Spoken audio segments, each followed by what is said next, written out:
अरुण कमल हिंदी के वरिष्ठतम कवि हैं और उनकी एक कविता है अपनी पीढ़ी के लिए।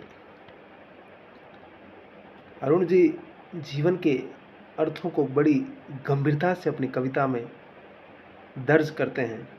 ये उनका बड़प्पन भी है और ये उनकी प्रतिभा भी है कि हमें उनको देखने का और सुनने का सौभाग्य मिला और वो हमारे समय में हैं। ये हमारे लिए बड़ी खुशी की बात है।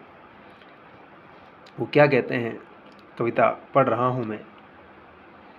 वे सारे खीरे जिनमें तीतापन है हमारे लिए, वे सब केले जो जुड़वा हैं, वो आम जो बाहर से पक्के पर भीतर से खट्टे हैं चूक, और तवे पर सीखती पिछली रोटी परथन की, सब हमारे लिए।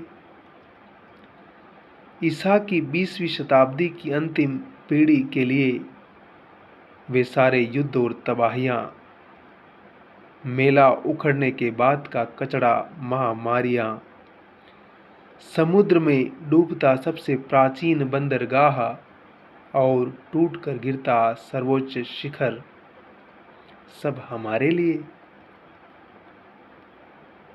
पॉलीथीन थैलियों पर जीवित गौओं का दूध हमारे लिए, शहद का छत्ता खाली हमारे लिए, वो हवा फेफड़े की अंतिम मस्तकहीन धड़, पूर्वजों के सारे रोग हमारे रक्त में, वे तारे भी हमारे लिए जिनका प्रकाश अब तक पहुंचा ही नहीं हमारे पास, और वे 13 सूर्य जो कहीं होंगे आज भी सुबह की प्रतीक्षा में।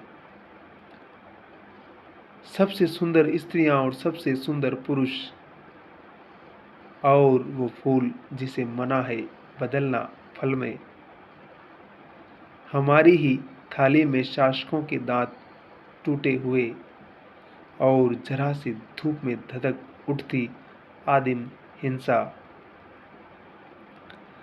जब भी हमारा जिक्र हो कहा जाए, हम उस समय जिए जब सबसे आसान था चंद्रमा पर घर, और सबसे मुहाल थी रोटी, और कहा जाए हर पीढ़ी की तरह हमें भी लगा कि हमारे पहले अच्छा था सब कुछ, और आगे सब अच्छा होगा। अरुण कमल।